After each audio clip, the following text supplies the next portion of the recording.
My question today is related to the pandemic situation. Many low-wage, unskilled workers have lost their jobs.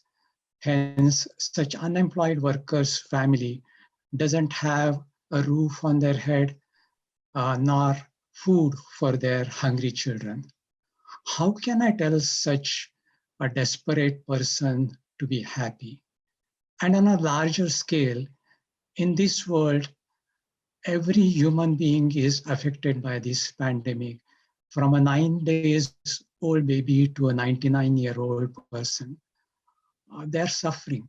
Why God is punishing everyone at the same time all over the world? Uh, if it is related to karma, how this is possible? Everyone is suffering to a larger extent suddenly in this period. Suffering is an aspect of this world itself. The pandemic has made you aware and conscious of the suffering of the people. But this is only a tiny fraction of the suffering that people are undergoing. There is disease. Pandemic is not the only one. Everyone is falling sick. There is old age. There is death. The biggest suffering that people experience is from their own mind.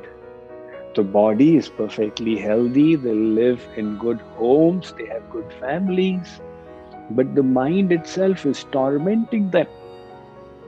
So you have become conscious of the suffering of the migrant workers because of the corona. But suffering is there in this whole world.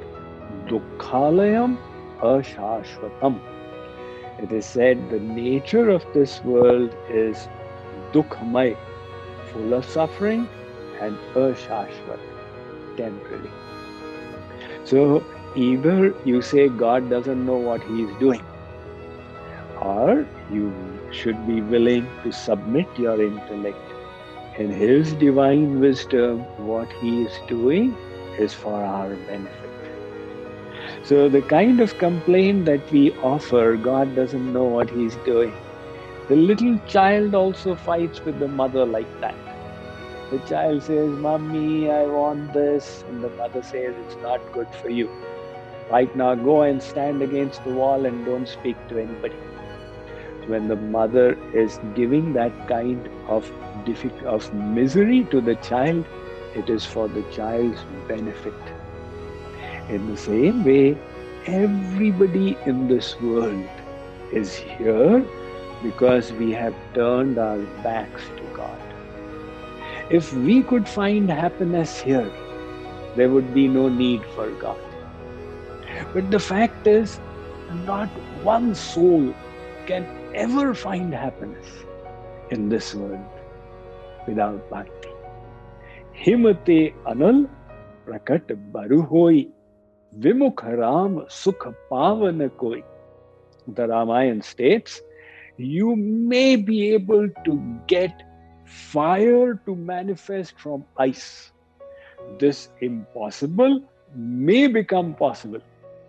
But Vimukha Ram, with back to God, you can never become happy. So sometimes God, it's what is required is for the pot of misery to become really big. And then people say, okay, I cannot bear it any longer. They trash it. In the same way, how God brings the souls to His feet, that He alone understands. Whether it is with the help of knowledge, with the help of happiness, with the help of distress. If we say, I am going to solve the problems of the world, we will not be able to solve the problems of our own mind. And that is why when you go in a flight, the air hostess announces, before you put on the oxygen mask on your child, put it onto yourself. Before you think of saving this world, think of how you can save yourself. Because that is how you can help the world. by first of all helping yourself. So focus on how I can improve myself. And slowly, slowly, you will become an instrument of God in improving the whole world as well. Thank you.